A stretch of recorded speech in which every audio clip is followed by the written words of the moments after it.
Hi, congratulations everyone. You're witnessing something incredibly rare. A tidy work area. It may not look tidy to you, but the fact that you can see the wood of this table is very unusual. This is where I put things together in fibre art pieces, and it's also where I store most things. I have a closet in here as well, which houses a bunch of art things, canvases, ink pads, bits of old cardboard, and it's pretty well organised. But for the most part, things that I use on a regular basis sit out here. As you can see, we've got a futon in the back because this is our spare room. So I wanted to show you this area because I wanted to share some of the things that I use for storage, because when you make fibre art pieces, when you do a bunch of sewing, you end up using lots of little fiddly things like buttons and pieces of ribbon and so on. But I also wanted to show you that how little space you need. In fact, you don't even need this space. For the most part, I use this place to stage things or to set things up. So if I'm pinning things like this piece, or if I'm trying to figure out colours and things, or if I'm trying to come up with new ways of working, new ideas, then I might come up here and work on things for a little bit. But in fact, most of the time I'm sewing in a completely different part of the house, and sometimes not even in the house. I try and sew at work breaks, like at lunch, when I'm at my day job, in the garden, when the weather's nice, with my daughter when she's playing or watching TV or whatever. I'm usually there with a bit of sewing. So if you don't have any of that, that's okay. The thing that I use a lot is one of these. It's a clipboard, but it's one of those clipboards that has a sort of a storage area. If I open it up, you can see. So when you're doing an embroidery, or if you're doing something more involved like piecing things together with scraps of fabric, you can use this and keep the scraps in here and the sewing threads and things in here as well. Most of them have like a space for pencils and things which you can use as well. I put my pencils or a glue stick in here, or pins or whatever. So that's also quite useful. And then what you can do is, I'll show you here with the example of this piece, is you can just kind of clip it to the top and then work on it that way. And it works out very, very well. So don't worry if you don't have any space in your house. In fact, storage is more of an issue, I think, than a place to work. And so most of this area is storage. I do have kind of a thin section that I use for sewing on occasion. Behind me is a desk as well, and so that's an empty area if I need to cut bigger pieces of fabric, or sometimes I do my videos on that one because there's less clutter.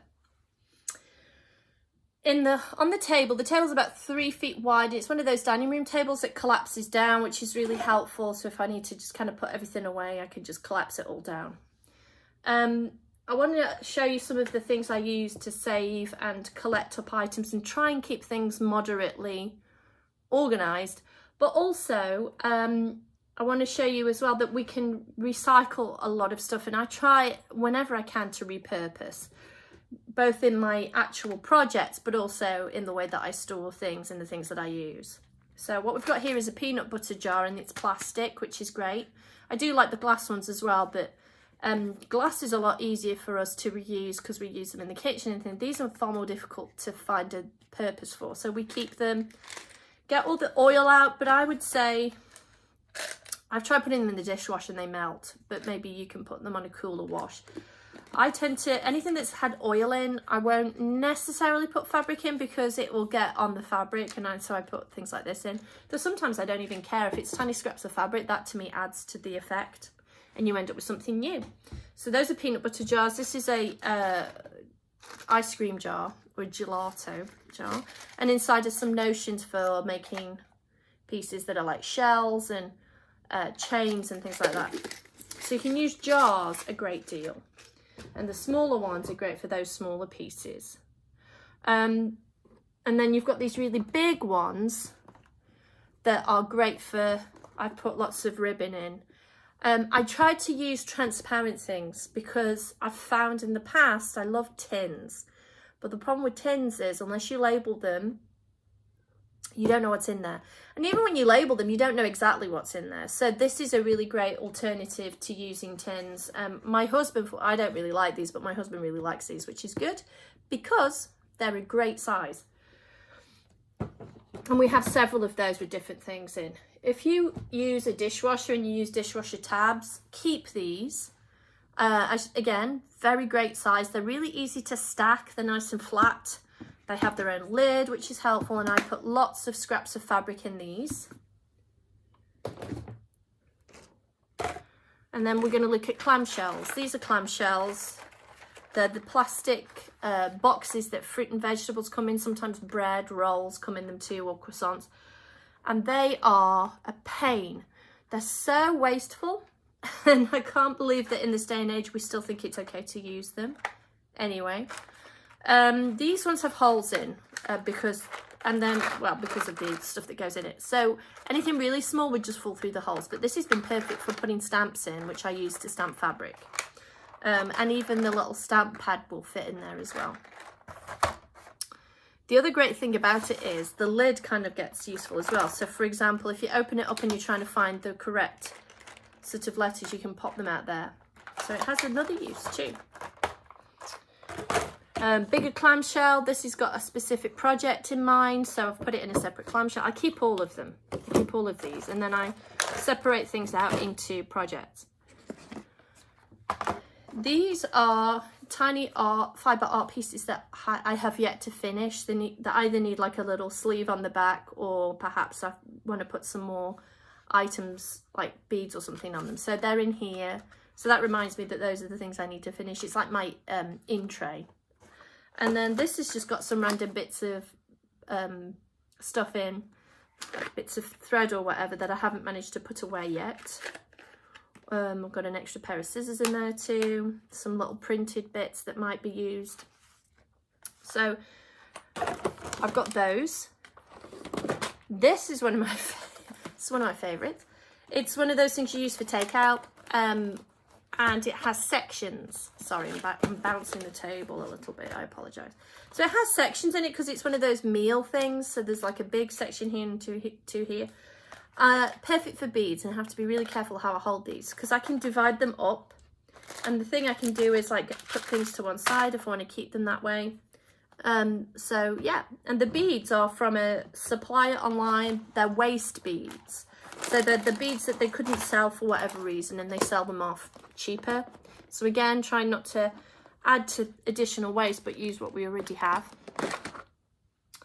Ziploc bags are another favourite thing of mine. Anytime I get something delivered that's in a Ziploc bag, and there are frequent occasions when that happens, I use them to keep projects in. This is one that I've been carrying around, and so you've got the bits of thread in. They're not the most aesthetically attractive, but they are really useful. And I find them more useful than sewing bags or baskets, because if I'm mobile, if I'm going around, these are a lot easier to carry than a full sewing bag. So what usually will be in there is the needles, the threads I'm using, and a pair of scissors. Thread scissors. Sometimes things get sent to me in these really cute bags, and I love these for sewing projects as well, and I keep those. And these actually, I use these as well for the kits that I provide for my embroidery classes, so people have a mobile little kit they can carry around with them. So they're great for that. And they're reusable more than plastic. They're probably not the most environmentally friendly to make, but you know, you try where you can to make that possible. Tin cans. I keep all tin cans. I use them for planters and things, but this one is the most used one, and it's got all my scissors in, and it has all of my pencils in, and it has a ruler and all the rest. You can see. More clamshells with bits of fabric in. This is my stash of embroidery threads. Now, if I had a really lovely big studio, and maybe one day I will, I would have them all out so I could see all the different colours. I just don't have the space for that. This is perfect. It looks such a mess, but actually they don't get tangled at all. It looks like they do, but they really don't. And I can see every single colour that I have, more or less, and I can rummage through that.